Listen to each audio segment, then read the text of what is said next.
আপনার ফোনটা একটু দেওয়া যাবে? আমি একটা বিপদে পড়ে গেছি। আমি স্নিগ্ধা। পালাইছেন না?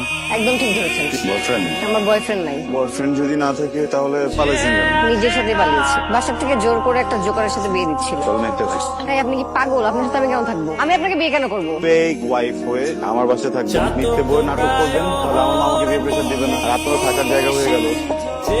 তুমি বিয়ে করে এসেছো প্লাবন। আমার একজন ভালোবাসার মানুষ আরেকজন ভালোবাসার মানুষের ভালোবাসার স্বীকৃতি দিয়েছে। এটা যদি তোমরা বিয়ে মনে করো তাহলে আমি বিয়ে করেছি। কলেজ লাইফে ভালোবাসা ঠিক কথা বলতে চিনির কোনো দোষ নেই, লক্ষ্মী নেই। কিন্তু তুমি বলো কলেজ লাইফ থেকে যে মেয়ে কখনো আমার হাতই ছাড়ে না, ওকে আমি শুধু ছেড়ে দেবো। কি নাম তোমার? পড়াশোনা কত করেছো? বিকম করে মাস্টার্স করছি। শোনো না, এবারে তো তোমার জায়গা হবে না। আমার ছেলে বোকার মতো একটা কাজ করে ফেলছে। আমি তোমাকে মেনে নিতে পারছি না। ওর বিয়ে আমি দিল্লির সাথে দিব।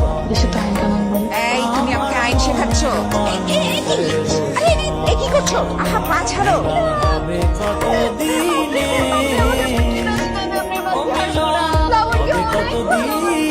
আমি তোমাকে মেনে নিলাম। থ্যাংক ইউ আম্মা। আজকে আপনি দুটো জান বাঁচালেন। কেমন দিলাম? যে অ্যাক্টিং দেখাইছেন নাটক সিনেমার নায়িকারও অ্যাক্টিং পারেন। আমার আম্মা বিচারপতি এই ধরতে পারে নাই। আপাতত ঝামেলা মিটলো তাহলে। তাহলে আমাদের পদক্ষেপ কি? বিষয়টা হয়ে গেলে আমি এই আপনি শুনলাম নাকি বিয়ে করছিস? জানো এখন ধরো মেয়ে কেন আমার বউ আছে না, বউরে পাঠাতে বউ যাই কিন্তু চোল মারবে, ঠিক আছে? সরি সরি সরি সরি এটা লাগায় তারপরে এত ঢং করার কিছু নেই। শাড়ি আমার আগেই পড়া হয়ে গেছে। আর আপনি জানেন একটা মেয়ে মানুষ ঘরে আপনি কেন মাথা করে ঢুকলেন অভদ্রের মতো? কোনদিন আসলে নিজের রুমে নিজে নক করে ঢুকিনি তো। তুমি যে আমাদের বাসায় আছো, তোমাদের বাসার সবাই জানে? জানো না কেন? আচ্ছা ঠিক আছে, নাম্বারটা দাও, আমি কথা বলছি। তোমার কাছে ফোন নাম্বার চাইলাম, ফোন নাম্বার দাও। আপনি আমার বাসায় কেন কথা বলেন? বাসায় যদি জানতে পারে তারপর আমাকে ভাগায় নিয়ে আসছে। আমার বাবা, আমার ভাই আমাকে বাসায় নিয়ে যাবে। আপনি আবার এখানে আসতে গেলেন কেন? আমি কফি আপনার জন্য কফি বানিয়ে এনেছি, ঠান্ডা হয়ে যাবে। হ্যাঁ এটা খুব কষ্ট হচ্ছে তাই না?